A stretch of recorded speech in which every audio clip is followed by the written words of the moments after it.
What's up, YouTubers? This is your boy Big Metroid Fan 12 coming to you with another video game review. And in this review, I'm going to talk about the game Bloodrayne 2, which was released on the PC, Xbox, and PlayStation 2 by Majesco and Terminal Reality. And then it's the direct sequel to Bloodrayne, which was released on the GameCube, PC, PlayStation 2, and Xbox. Now, the plot of the game is that after Rayne's father Kagan was killed during the toward the close of World War II. She pretty much spent the next 60 years hunting down her half siblings, which are Kagan's children and stuff like that. And they formed the cult of Kagan at some point. And their plan was to make a breed of vampire supremacy where they hunt down humans. And the way they was trying to make this plan succeed is make this thing called the shroud that would um, make them resistant to the sun and stuff like that. And Rain is on a mission to stop them and stuff like that. Now, pretty much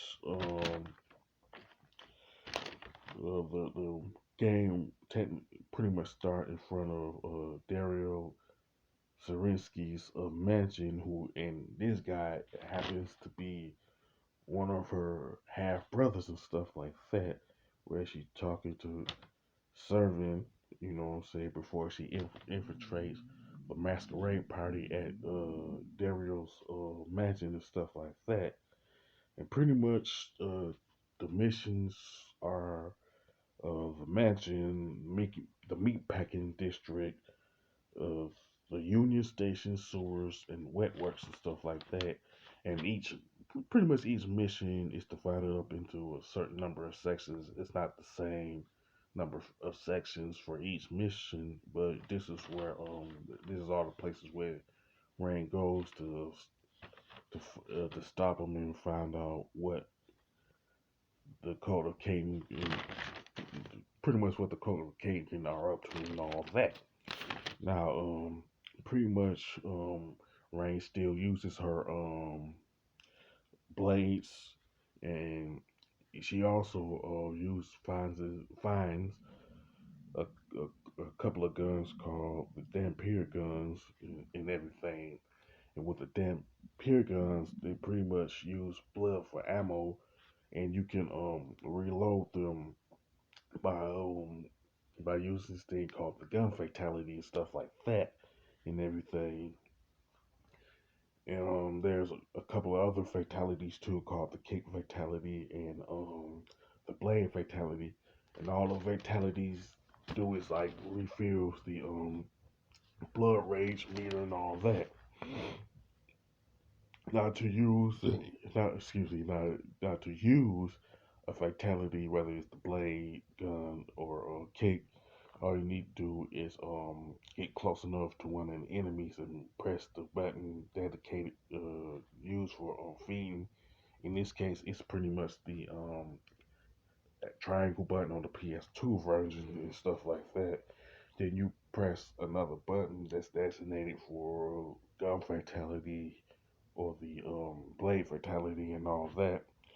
And pretty much there's like around 12 different fatalities, in which one you pull off depends on whether Rain is in front of the enemy or behind them, along with the fact that you press one of the buttons.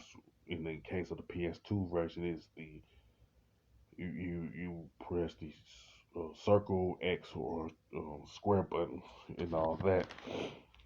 Plus, Rain still uses the Aurora Beam, the Blood Rays, and the Direct Perception. But she also do three other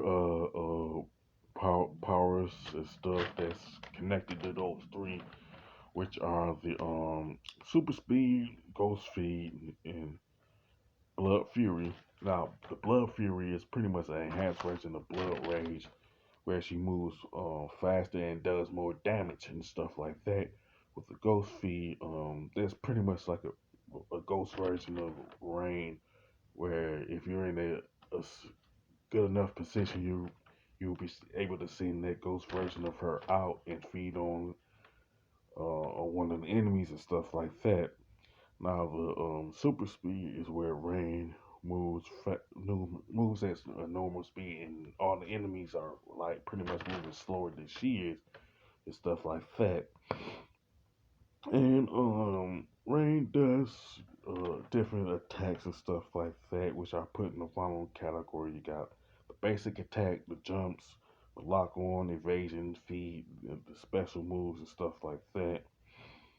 And the last the, the three that I'm about to mention, which are connected to the world powers, the speed powers, and range powers. Those three you have to unlock, which includes like the blood fury, ghost feet, and super speed and stuff like that. And and then there's other moves that you can unlock through the course of the game at different points. You know what I'm saying? Pretty similar to the first Bloodrayne game where you had to unlock a few stuff, but in this one, you pretty much unlock more stuff and stuff like that. Now, pretty much like in the options, you can customize the button configuration. You can cut on and off the vibration and lock on attacks and stuff like that. You can control the volume of the sound effects, soundtrack, stuff like that. Plus, you can enter cheats, unlock outfits, and choose the level you want to play on that you pretty much completed. Then you can view slideshows, movies, and stuff like that. Now, in the movies under extras, you can pretty much uh, view the Bloodrayne 2 demo, watch the trailer for the Bloodrayne movie, which stars Christina Logan and Michael Madsen, stuff like that, and some cutscenes from the game and stuff like that. And you can actually do some puzzle solving by using the harpoon and everything, and you essentially throw enemies into different stuff and everything to pause a particular puzzle and stuff like that. Now, it, now the stuff you throw them into ranges from fuse boxes to a garbage truck. Actually, you know what I'm saying. So there's a lot of puzzle solving in this game, and there is a boss battle in this game where you have to use the harpoon throwing game break mechanic to defeat it. You know what I'm saying? And that's like this particular boss battle that I've done pretty much is kind of like curves like kind of late in the game and stuff like that.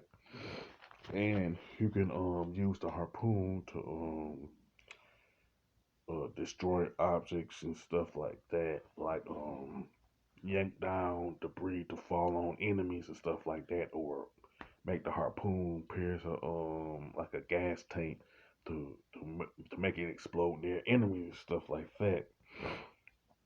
Plus, Rain can jump on poles, which are horizontal poles and vertical poles and stuff like that. And she could kick enemies while she's on the vertical poles and stuff like that. And of course, if you time it right, you can do some pretty cool moves and stuff like that. Now, she can also do some rail sliding where she could where she could like jump onto other rails and stuff like that.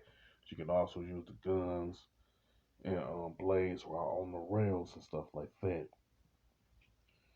Now, the graphics and design of Bloodrayne 2 are pretty good, and the color palettes are pretty good too, and and they also pretty much maintain the dark tone of the first game and stuff like that. Now, the controls and gameplay are probably the best part of Bloodrayne 2 with all the combos and different moves that you can use, along with the fatalities and all that. And in my opinion, the Dapir guns were a nice touch, you know what I'm saying? And the fact that you can get upgrades and use like different versions of bullets and stuff like that while you're using them and stuff. And the soundtrack is pretty good too. And like the graphics and design, the soundtrack pretty much keeps the dark tone. You know what I'm saying, of the first Bloodrayne game. Now, one of the gripes that I do have is that I'd say the main gripe within the game is that the bosses are harder than the bosses in the first Bloodrayne game. You know what I'm saying? I guess they just decided to up the ante in how challenging the bosses are in Bloodrayne 2, but the blood rage and the blood fury are pretty much good, legitimate equalizers though.